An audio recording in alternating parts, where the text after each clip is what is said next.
Well, before you give your presentation, you want to make sure that all the words in your presentation are spelled correctly. And you can see down here in this text box, the leader is not spelled correctly. And then it identifies it with a red squiggly line underneath it. Anytime you see that, it means that Microsoft's PowerPoint sees it as something that's misspelled. It may actually be a proper name, like Kurt, my name, spelled K-I-R-T. Microsoft Word and PowerPoint, they just don't like that. And if you don't like that, you can always add it to the dictionary so it no longer sees it as a misspelled word. In any case, there's 3 ways to check the spelling within your presentation. One of the ways is to come into the text box, click, so your cursor's flashing within the text box, and then go ahead and right-click over the word that's misspelled. When you right-click, it'll actually give you some options here. Is it lead, leader, leads, leady, lard? In any case, go ahead and select the appropriate one by left-clicking on it.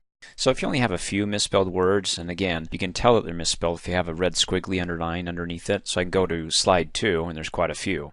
Let me go ahead and undo that. And what I want to do, let me come back to slide 1, and I undid it because now it's misspelled. It just takes a second or two to refresh it, or if I just go ahead and click off somewhere here.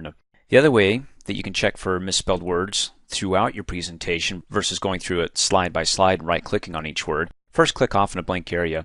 You can either hit F7 on the keyboard, which brings up the spelling window here, and it will go through your whole presentation. Or you can close out of that and go to your Review tab, and also in the proofing group click on Check Spelling. And you can see the little shortcut, the little pop-up note. It says F7 is also the shortcut. So click on that, and it's going to take us to the first misspelled word, and it says, okay, this word up here is not in the dictionary. And what do you want to change it to? Do you want to leave it the same or select one of these suggestions that it has down below? I like the suggestion there. I select it, or I can select leader or leads. In any case, select one, then go ahead and click Change. The moment you hit Change, it'll do 2 things. First of all, it'll change the misspelled word to whatever you have selected down below in the suggestion box. Then it goes to the next slide, or the one that it finds that it has misspelled words. And you can click and drag the screen by clicking on the header bar here, the title bar, and moving it down. So it's out of the way, and then I can go ahead and view all the rest and say, okay, now it's at How to Hunt Ghost. Is it Hunt? Yes. Select it. Now, anytime that I click off and I move this out of the way, you see how it doesn't say Change, just Resume. In other words, I've interrupted the spell check process. I clicked off here on the slide, so I need to resume it. Now it's going back into the slide and allowing me to go ahead and make the change to Hunt from Hint, or HNT, and changing it. Paranormal, change.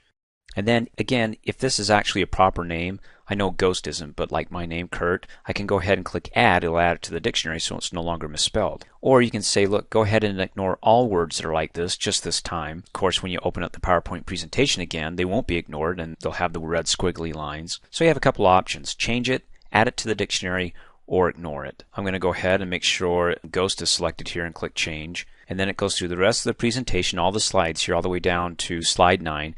Finds that the rest of the presentation, all the words in there are spelled correctly, and it says it's done. Go ahead and click OK, and I'm good to go. Just be sure to save your work when you're finished.